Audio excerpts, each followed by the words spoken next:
Macy will be back with us Saturday night from the Astrodome. Right now we turn it over to Aaron Brown in New York for another 2-hour edition of Newsnight. This looks like it's going to go on for a long. We're going to be covering this a long, long time, Aaron. Oh, it'll go on for a year. It'll go on for years in many respects. We're just beginning to deal with it, Larry. Thank you. Nice job tonight. Good evening again, everyone, for all the horrible things we've seen and reported on. In the last week, we have, for the most part, been spared the worst, the dead. We know they're there, but not the scope of what's to come. Tonight, that began to change. We have reports tonight that at least 130 bodies have been found in 2 locations just outside New Orleans. And the water, of course, still everywhere, but deadly to drink, dangerous even to touch. Tests show it contains lead in high doses and E. coli as well. And there's gas and there is oil and there are other chemicals in that witch's brew. Testing for the toxins continues. How bad is it? There are almost 60,000 U.S. soldiers, including 45,000 members of the National Guard, on duty in the Gulf tonight. That is about half the size of the U.S. fighting force in Iraq. City officials are trying to get to the stragglers, perhaps 10,000 or so. They want them out of New Orleans, but so far they have an order, but they are not enforcing it. More on that in a moment. We begin tonight with the dead. Due to receding floodwaters, there are likely thousands of dead. Tonight, just outside of town, we have reports of 100 bodies found, people found in a warehouse waiting to be rescued, according to Associated Press. We have confirmed that 30 residents of a nursing home died nearby. They lived there and they died there, and they are just the beginning of what will be many more discoveries like them in the days and weeks and months ahead. But for now, the effort is with the living. It turns out that mandatory doesn't exactly mean mandatory where evacuations in New Orleans are concerned. We're using our resources right now to evacuate those who want to be evacuated. Once all the voluntary evacuations have taken place, then we will concentrate our efforts and our forces to mandatorily evacuating individuals. Many of the stranded and the stubborn live in the city's 9th Ward. This is what it looked like from above before the storm. Many homes hugging a freeway just outside the center of town. But satellite pictures show buildings, they don't show lives. And while these houses were not fancy, nor were they large, they were homes all people had, which is why some are so reluctant to leave. You're not going to leave? Nah. The combination of National Guard and local police have made the city safer for the few thousand residents who have stayed behind and the hundreds of rescue workers who have arrived. But safer in New Orleans is only a matter of degree. Some possible shooters have been shooting at some employees trying to get in the city to actually get it back up and running. Well, we found a bunch of abandoned buildings that we're going to actually go hit and try to retrieve some of these AK-47 assault rifles that they have been using to shoot at these helicopters. There are so many problems here, so many unknowns. What will the impact of all this water be? All this water contaminated by E. coli and now high levels of lead. It is dangerous for the people working around it each day. It presents a major environmental challenge that may take years to solve. Fires, on the other hand, need little study, and there are many. We had 111 gas leaks yesterday, and since we've started tracking, we had 57 major fires around the city. At times, it seems the city has been invaded by every imaginable person with a badge and a gun. Soldiers, DEA, FBI. These are agents with the Border Patrol. The Arizona desert is normally their office. And across the land, there are those who have fled or were evacuated. They are turning up everywhere, it seems. Right now, the most important thing is a job and a roof of my own over my head. Me and my family. At least 500 in Phoenix. These people landed in Boise, Idaho, some still in their bathrobes. Hundreds wound up in Salt Lake City, some saying they found a home. We got a bunch of people that want to stay here. They love y'all's mountains and y'all's hospitality. So we just want to say thank y'all. So who will come back to the Big Easy, and what will they come back to? Will the French Quarter be what it was? Will the old restaurants and the jazz joints come back? And will people come back to them? When you come back to New Orleans, it's not going to be tomorrow or next week, but when you come back, you're going to find a place that has changed, but it has changed for the better. So just be patient, but never fret. We're doing our best to get you back home as soon as possible and get New Orleans back to where it was. The overview of the city tonight. We've been working for the last couple of hours trying to confirm some of the reporting that AP had been getting on the numbers of dead outside of town in Chalmette, which is just outside of New Orleans. CNN Soledad O'Brien has just returned from there, and she joins us tonight with what she's been able to discover. We spent the day essentially in St. Bernard Parish, and I can update those numbers for you, Aaron. First, that figure of 100 people dead at Chalmette Slip, that now is a warehouse. In fact, they're calling it Camp Katrina. It's where they're staging lots of supplies, where the sheriff's office is doing a lot of their operations out of. The major who is in charge of field operations told me that actually no, the number is nowhere near 100, nowhere near 10. He said he would estimate a few people died after being rescued and being brought to Chalmette Slip. They had some 3,000 people there in between that transfer from the slip onto better places. He said probably a few, to use his words, a few people perished in that, and he was very clearly upset about that news, but he said the number nowhere near 100. So first, let's make that clarification. Terrible news, though, with the other number, the more than 30 people who died at St. Rita's nursing home, also in St. Bernard Parish. To see it now, it is essentially, looks like it was dropped into a lake. That's not a lake, that is a floodwater surrounding that nursing home. The range of people in that nursing home, somewhere between 60 and 100, we've heard. It looks as if, according to the sheriff, 40 to 50 got out, were rescued, but more than 30 plus, to use his words, perished in that flood, were not able to get out. Why they didn't get out, why they did not evacuate, it is not known at this time. At this point, the DMORT team has removed, and they're estimating somewhere about half of those bodies out. They brought a refrigerator truck in today. They will, of course, continue doing that grisly work in the day and days to come, because as you pointed out, Aaron, this is a long and difficult task ahead. Do they know who the people were? Do they know if they were residents and staff, just residents, just staff? Do they have any idea? Well, you know, that's an interesting question because, of course, rumors were flying. Did the staff abandon those residents? Were those residents who were bedridden? Were those residents who were ambulatory? Were these residents who just said, we're not going to go? It's not known. And no, the answer to your question is no, they do not know if that's a combination of staff and residents, or if in fact it was all residents who were left behind. Aaron? Soledad, thank you. It's a long day for you. Soledad O'Brien in New Orleans tonight. We're joined now by the Lieutenant Governor of the state of Louisiana, Mr. Landrieu.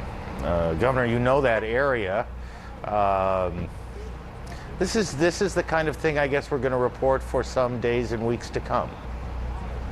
Well, Aaron, I think that's right. You know, what's been said a number of times this week is that this is an American tragedy of epic proportions. It's a play. We just got finished the first act, and we're moving very slowly and tediously into the second act, which is going to be worse than the first. Everybody's been concentrating on the power of this storm. There's been a little backsniping about who did what. We're trying to stay focused on saving lives, which we're in the process of still doing. But as we move into this second week and we go into the areas that had the highest water, for like St. Bernard and Lower Nine, the areas where your reporter was today, you begin to see the very serious consequences of the storm, and it's going to be very difficult for many of our families, as you know, that are evacuated throughout the country, thanks to the good graces of the people from America. But this next week's going to be very tough for us down here. What do you think the effect has been on people who are involved in all of this, on all the backbiting that's been going on? Some of it is political, some of it is, by our thinking, legitimate, trying to figure out who did what, who didn't do what when it was time. Has it had an impact on the ground? Well, let me address both of those things. First of all, there will come a time when all of these issues are necessary, relevant, and should be discussed so that we can be better prepared for the next storm. The only point is that time is not now, because we're focused on saving lives, evacuating people, and now moving into this very delicate second phase. I can tell you personally, having been on the ground many days and having seen many of the folks that are working, all of that stuff does affect them in a negative way. We've had many, many stories of heroes, great incidences of kindness, And people are feeling a little bit beleaguered right now, but they're a little tired of that. They want to stay focused on what's real. And what's real is the people who have been hurt. And some of the rescue workers are victims themselves. The first team that was on the ground were many people, police officers, folks over there that lost their houses, their families are separated. We have police officers whose families evacuated to Houston who are now not being able to stay in hotel rooms because they're running out of money, and now they're having to leave the city to go take care of them. So this has been a very personal tragedy for many of us. Many people on my staff lost their homes. Many family members of mine lost their homes, and that's true of most of us who have been down here. So it is very hard. We want to stay focused. We want to ask the country to just stay keen to what it is that we're trying to do right now, and all of that other stuff that Congress does so well and does so often is going to come later and be very relevant. What's the Lieutenant Governor of the state of Louisiana been doing lately? Well, that's a good question. Really everything and anything to help that I can. Really trying to plug holes in the dike. On behalf of the governor, I traveled down to many of the low-lying areas during the height of the storm to really get more intelligence because the communications failed. Have spent time working with some of the rescue workers in many of the areas. I spent a tremendous amount of time in St. Bernard. Junior Rodriguez and his entire team did a wonderful job. St. Rita's home was one of the homes that we tried to get to very early. We in fact medevaced 30 people out of that home that we got word of very early on. That port slip that you talked about housed 2,500 people at one time and then moved 6,000 people through it across the river by ferry. Those people that were on the ferry landing in the Algiers were then bussed away and then flown to their evacuation sites where they are now. Those folks did a heroic job. The sheriff, Jack Stevens, and all of his folks have been hunkered down for a long period of time, and they've seen things that most people should not see. There was actually a jail down there that was converted into a hospital, but because the hospital was closed, they had 300 people that they were caring for in that area, and it was very, very difficult for them. They did a fantastic job, and they need to be congratulated, and we need to stay focused on their work and not who did what, when, where, and how. We'll figure that out later. Governor, good to talk to you again. It's been a week. It's been a remarkable and difficult week. It's nice to see you. Thanks, sir. Lieutenant Governor. Thank you so much. Thank you. The Lieutenant Governor of the state of Louisiana. The first responders, whether they were local, federal, state, whatever, have been the true heroes in this. You can't run an operation like this and have everything go perfectly. Today, one of those moments where something didn't go perfectly well almost turned into a tragedy. Fortunately, it did not. A helicopter crashed on a rooftop during a rescue operation. CNN's Anderson Cooper joins us from New Orleans with more on that. Evening to you. Good evening, Aaron. Yeah, it happened. We're right now on Tulane Avenue on an on-ramp to the I-10 West freeway. It's, as you can see, completely flooded and destroyed. But we were standing here about to do our program when we saw a chopper spiraling down in toward the water not far from here. We got some cameras out there, ran out there, a lot of first responders running out there as well. Basically, what we saw, what the video showed later, there was a helicopter now sitting on a roof. It seemed to be a civilian chopper, 2 people in it, a doctor who we were doing an interview with, who we've been spending the last 12 hours or so with, Dr. Greg Henderson, went out there to try to see if he can do any help. He saw people, 2, the pilot and the passenger, slightly wounded, he said. They were taken out by a Coast Guard helicopter. Problem is, when that helicopter came in to rescue them, it blew up a lot of water and it overturned an airboat that we believe it was some military personnel using. So then they had to be taken out of the water, taken to basically be decontaminated, because, as you know, Aaron, this water is really highly contaminated. So it could have been much worse. But, you know, there's so many choppers flying in the skies. It certainly could have been much worse. It could have been a lot worse. Just looking at the pictures. You were out with the rescue groups today, or the evacuation boats today, whatever we want to call them? Actually, no. We went out to see people being evacuated. We met up with a woman who didn't want to leave because her seeing eye dog, they wouldn't let her take it with us. With her, they finally allowed her to do that. But we were out with this Dr. Greg Henderson, who is, we talked about those first responders and the people who are really here. He is the man. He was in the convention center with a police escort trying to treat people. He's a pathologist. He had 15,000 patients. He had virtually no medicine. He had some medicine that they'd been able to basically loot from pharmacies with the help of the New Orleans Police Department. He had a stethoscope. He's just been working in deplorable conditions. Went out with him and to do an interview in one of these shallow bottom boats, and all of a sudden we see a man wading through this toxic water, and the doctor's incredibly concerned about this, pulls this man into our boat. We then take the man to a triage unit to get him evacuated, and he tells us that there are some 25 other people in a nearby building who have been camping out there and no one has found out about. So we alerted the authorities, alerted the military and police to try to go over there. And tomorrow we're going to hope to check up on them. And how have these people been surviving? Foraging. I mean, that's what it is. I mean, I guess, looting, I call looting stealing television sets when you don't need it and there's no electricity. Foraging is when you're looking for water and food. Things are floating in this water. They have stockpile things. I mean, they will go into a store that is, completely flooded and they'll get some canned goods and some bottled water, and that's what they've been living off. But they couldn't get out of the area. They could get in a small area, but they couldn't get to dry ground, basically.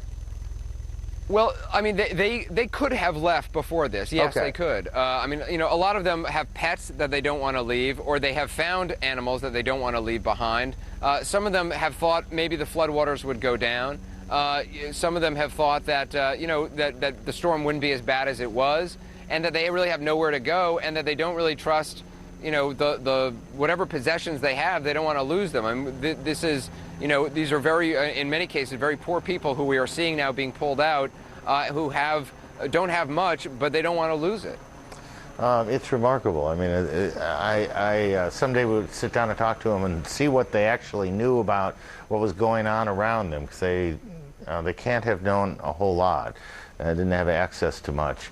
Coming up, why red tape and disaster aid shouldn't go together. But first, about 1:15, pretty much on time tonight, pretty much. Erica Hill joins us from Atlanta.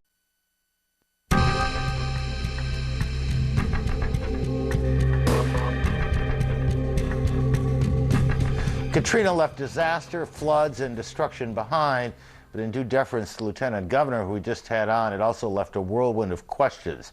No one knows yet just what the death toll will be, how long it will take to rebuild, and it often seemed like no one knows who's in charge. Here's CNN's Tom Foreman. Another day, another power struggle in New Orleans.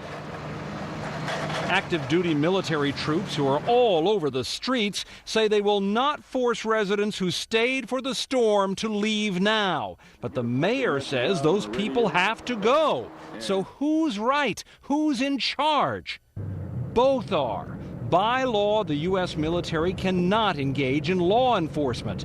But the National Guard can, because it is directed by the state of Louisiana. So the Guard, regular military, and police in the birthplace of jazz are improvising. With the military adjusting their personnel to relieve our people, we're giving our people some R&R. So right now, we're getting back to normals.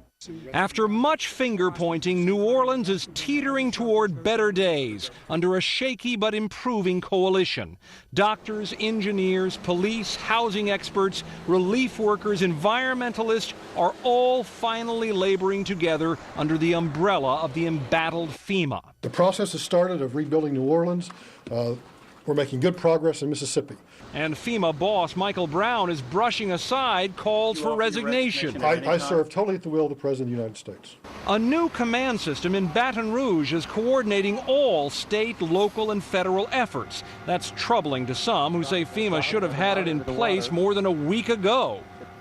My reaction was the same as the people watching. What's happening here? John Copenhaver, a former FEMA regional director, says the agency has plenty of skilled relief teams, but didn't take charge and use them right. The only thing I can tell you right now is that it looks like it was a failure of command and control procedures at the top of the organization. But FEMA's defenders argue state and local governments bear responsibility too. Perhaps, they say, if they had planned better for the storm before it happened, FEMA would not have faced such enormous challenges. Close to the flood, though, where cooperation is finally paying off, there is less talk about blame now, more about finding common ground, and what may be the last lost survivors. Tom Foreman, CNN, Washington. That shot of the helicopter pilot delivering the water, that looked like something we saw in Aceh. My goodness. It was a week ago today. The story was too few people on the ground to help too many. In some respects, one storyline tonight seems to be the opposite. In some places, there are plenty of people who have come to help, just standing around waiting to be told where to go and what to do. Here's CNN's Alina Cho. These firefighters like a game of football. But that's not why they came to Louisiana. They came to work. They drove 24 hours straight from Illinois, arrived in Baton Rouge Tuesday, still waiting to get into New Orleans. You're basically waiting for the order. We're waiting for an assignment, right, correct. How frustrating is that for you? Well, you got 600 firefighters down here that are all, ready to go. That's what we do. We want to get out and do our job. But most here can't because FEMA has not yet sent them. So they eat, sleep, and play football at Louisiana State University's campus, nearly 70 miles away from New Orleans. Is it fair to say that precious time is being wasted? Well, anytime we have a job to do, our job is to react in a timely fashion, quick response. That's how we're raised as firefighters. Yeah, we want to get down there in a quick response, do what we got to do, and help them as best we can. These firefighters were told to be self-sufficient for at least 2 weeks. They brought plenty of food and water, extra fuel, even mechanics to keep them going throughout their deployment. Let us help. Let us get in there and do our job. The reason we came here. In Houston Wednesday, thousands of evacuees lined up after hearing FEMA was issuing $2,000 debit cards. After waiting for 4 hours, they found out the line was only to register people for FEMA assistance. Many said they had already done so and were outraged. FEMA has not assisted us with anything yet. So far, all the assistance we've been getting has been from Houston, the Houstonians, the people that live here. The government hasn't did anything for us yet. Democrats say FEMA is to blame. The Democratic leader, Nancy Pelosi, has called for your resignation, and I'm wondering if you have a response to that. The president's in charge of that, not me. On the issue of untapped resources. We have countries all over the world who are offering help. That has to be coordinated in such a way that it's used most effectively and it's used where it's needed. And that's the same with the firefighters and police officers. So these Illinois firefighters continue to wait and hope they can help. Alina Cho, CNN, Baton Rouge. Just ahead, the good news is the floodwaters are being pumped out. The bad news is what is in the water and what it may do to the environment. And taking out the garbage. But where will the debris from the hurricane go? Tons and tons of it. This is a 2-hour edition of NewsNight.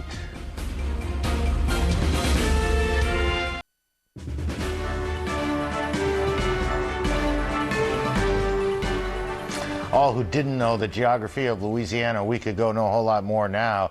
The state in its natural, normal condition is a watery place, and the closer you get to the Gulf of Mexico, the wetter it gets. That's when things are normal. It's nowhere close to normal now. Here's CNN's Gary Tuckman. Route 23, the main road in Plaquemines Parish, Louisiana. A road that is now being used by the vessels of the sea. Southeast of New Orleans, sticking out into the bayou, most of Plaquemines now looks like the lost continent of Atlantis. The houses, the businesses, the parks, the memories of life underwater. 3 bodies have been recovered here, but dozens of people who are not believed to have evacuated are still missing. The search for them is taking place with local police and the military. I think overall, we'll have our share of the loss. Not exactly how much that would be, I wouldn't have a clue. Many people have been rescued, including Crusty John Woodward, who realizes he's lucky. Well, the more you think about it, you keep thinking about it, or you'll go to insane. 30-foot waves, they're a lot of fun. This parish is 67 miles long, from the outskirts of New Orleans in the north to the mouth of the Mississippi in the south. It's the bottom 2/3 of the parish, the part behind me, that became submerged after Hurricane Katrina arrived. What you see here is surreal and depressing. Shirts still hanging in the closet of a house that is destroyed. Caskets that have washed up from cemeteries and floated away. Confused cattle hunting for the last pieces of dry land. And a truck somehow perfectly balanced on an air conditioning vent. Russell Gainey owns an excavating company and volunteers with the sheriff's department. His home and business are gone. He uses his bulldozer, which was spared, to do his small part in the huge cleanup effort. Everything's just leveled. It's like a bomb went off. The water levels are receding and will continue to do so, but the damage is immense. As the search continues for the dead, the New Mexico National Guard comes across a VFW haul on the water, with Old Glory and a Vietnam POW flag still flying proudly. They present the flags to the nephew of the treasurer of the post. The building's still there. Look at all this catastrophe. It's unbelievable. Getting those flags must make you feel good, though. It does. Mississippi River barges are on land, and towns like Home Place are now places in the sea. Life has given all here a detour.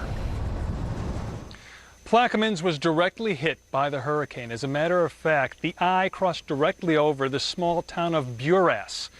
Buras is one of the towns in the parish that's now underwater. Aaron? Gary, thank you. Gary Tuckman. These people have been through so much.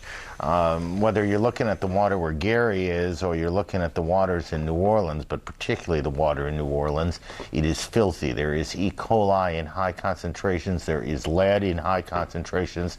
There's a lot of other things in that water they don't even know for sure. Chemicals, certainly. Oil, absolutely. It's all going back into Lake Pontchartrain. There's no place else to put it, and with environmental laws suspended, the implications of the pumping could end up being great. Here's CNN's Rusty Dornan.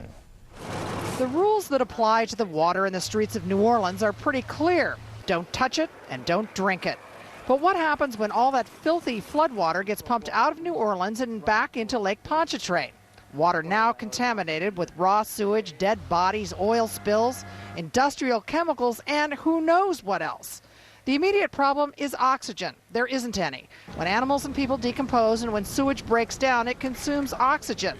So the water being pumped out can't support life.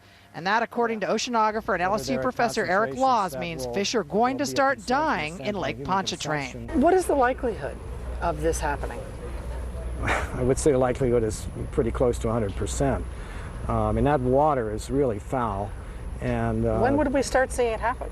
I would expect, as soon as they start doing serious pumping, you'll start to see some dead fish. And that iridescent sheen floating on the surface of the floodwaters, it's probably gasoline from submerged cars and flooded gas stations. And that's not to mention the city dumps now covered with floodwater, one a toxic landfill in downtown New Orleans. The EPA has already found dangerous levels of lead in the water. Mercury is also likely. They call them the heavy metals. These things do tend to biomagnify and work their way up the food chain if they're not taken up directly by the fish and shellfish. Lake Pontchartrain has a history of pollution, but they've been working to clean it. Just 5 years ago, it was open to swimming for the first time in 3 decades.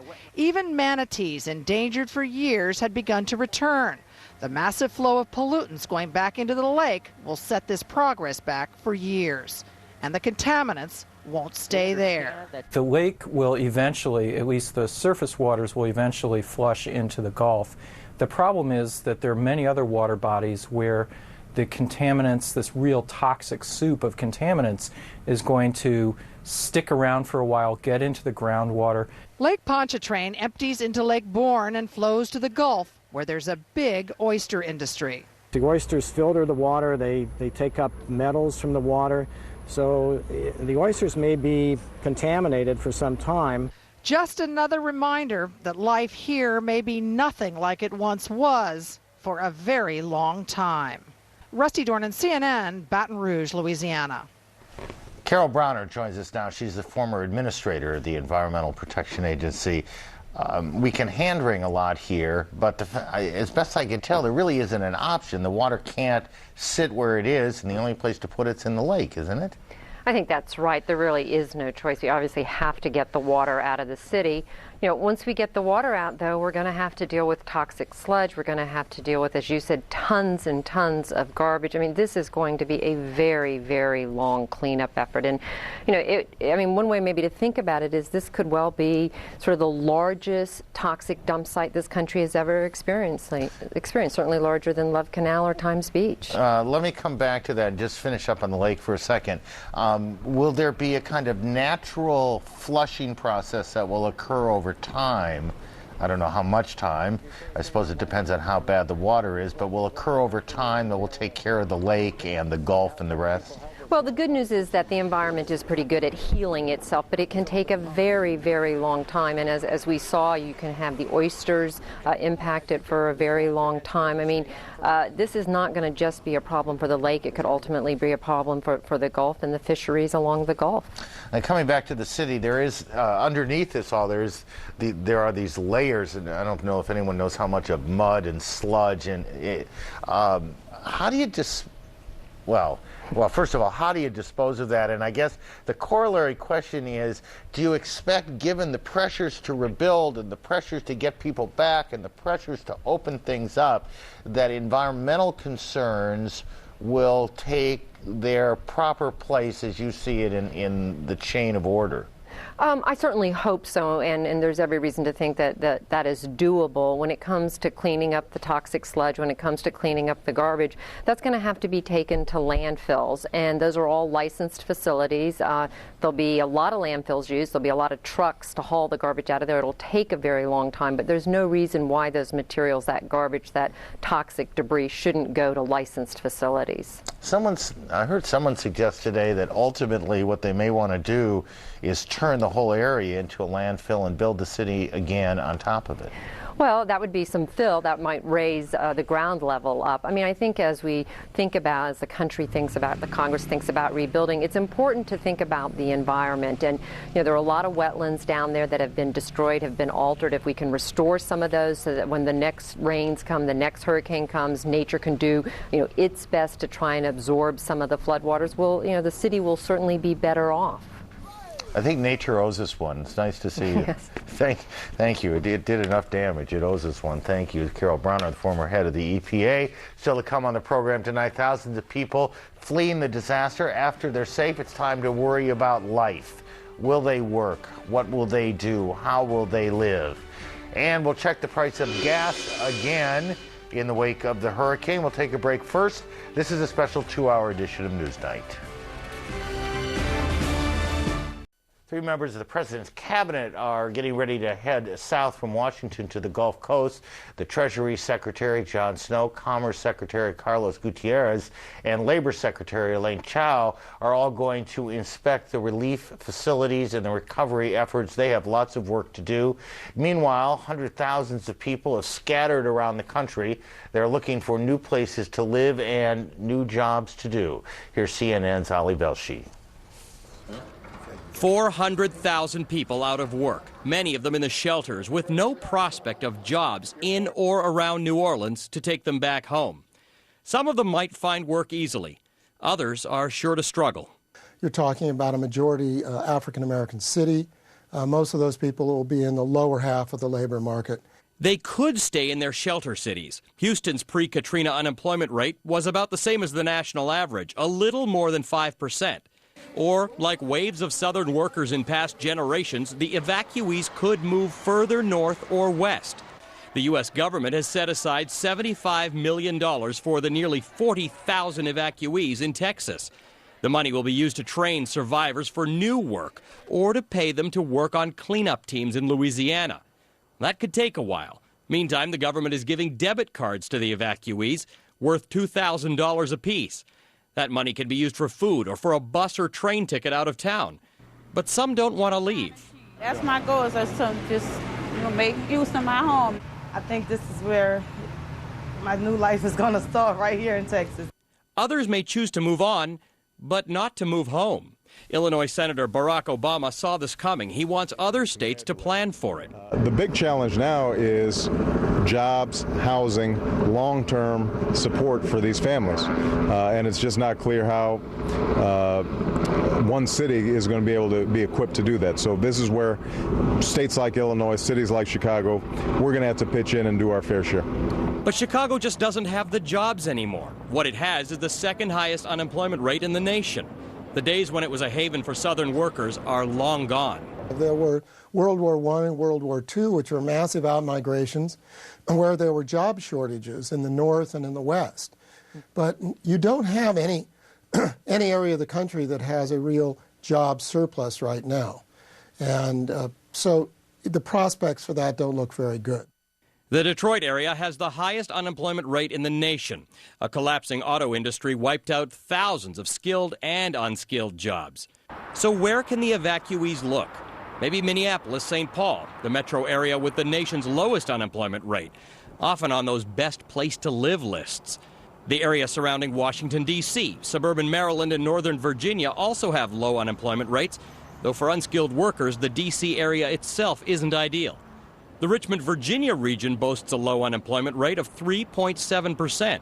Las Vegas and Phoenix, Scottsdale have seen the fastest job growth in the nation.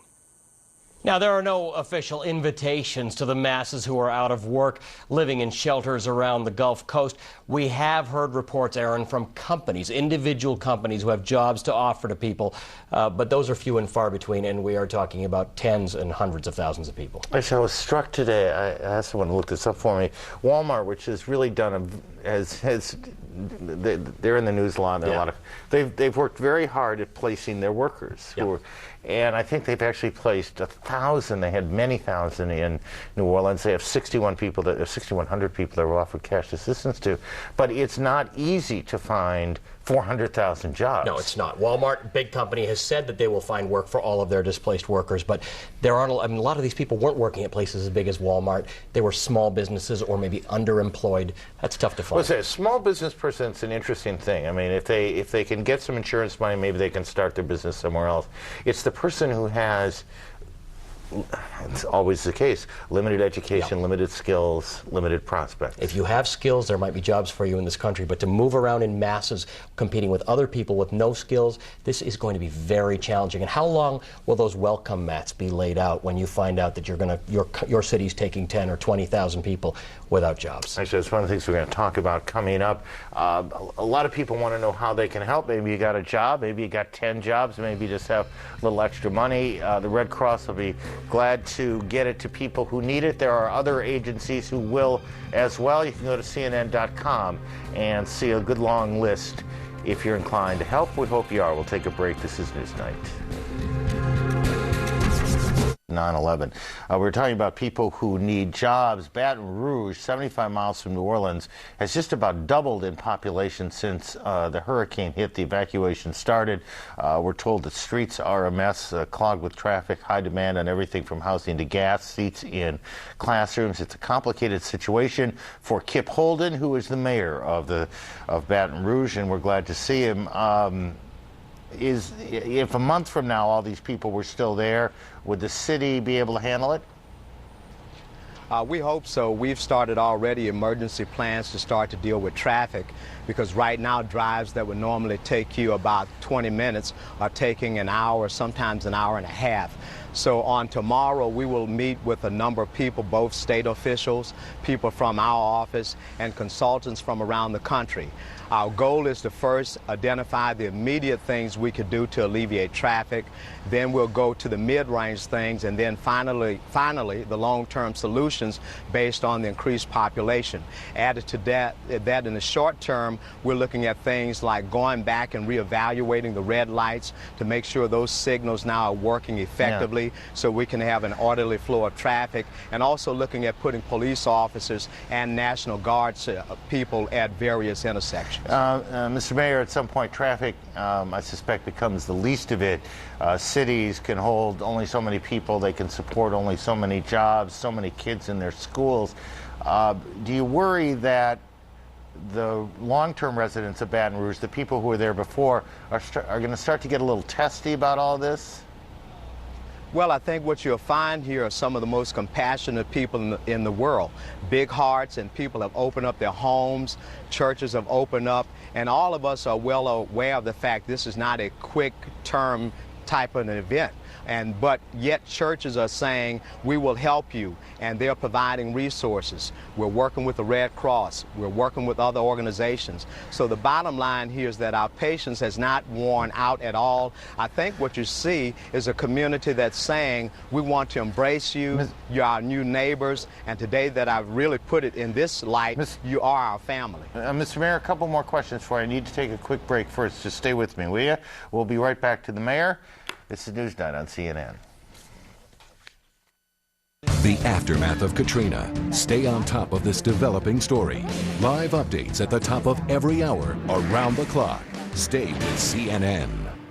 Just another minute or so with Kip Holden, who's the mayor of Baton Rouge, Louisiana, a city about doubled in size. Are kids going to school? Are the children, the evacuee children, going to school now?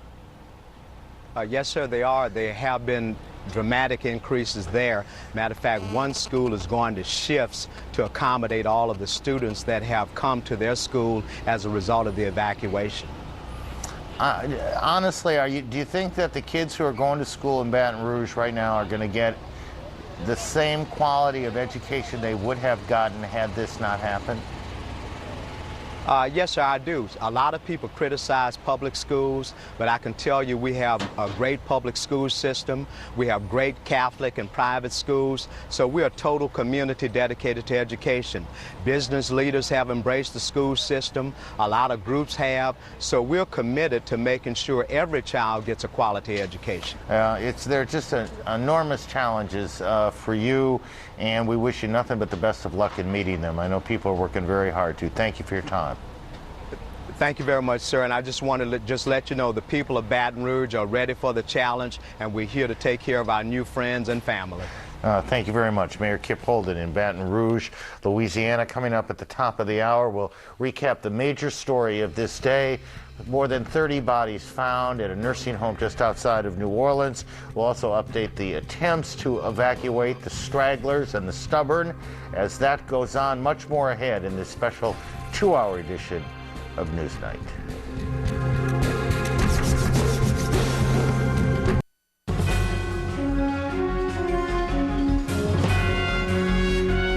At the top of the hour, more than a week after Katrina tore through the Gulf Coast of the United States, we are still just beginning to learn, how bad it really was. The real devastation still lies hidden underwater, under roofs, behind walls, but it is not staying hidden. 30-plus bodies found in a nursing home and a few bodies reported in a warehouse on the docks outside of New Orleans. Counting the bodies to give numbers and names to measure the tragedy is just now beginning. Two more things the water is hiding: a deadly cocktail of contamination, including E. coli, lead, gas, oil, chemicals. It's not safe to touch, let alone drink, and it's all going into Lake Pontchartrain. Empty houses are joined by empty stores and businesses. A city empty of jobs. 400,000 people, it is believed, from the Gulf Coast states are now lost in America somewhere looking for jobs. But the major story that's breaking tonight is the sort of story we suspect will be repeating again and again in the days and weeks and probably months to come. Bodies, a large number of bodies found today. CNN's Soledad O'Brien is live for us tonight in New Orleans. Soledad?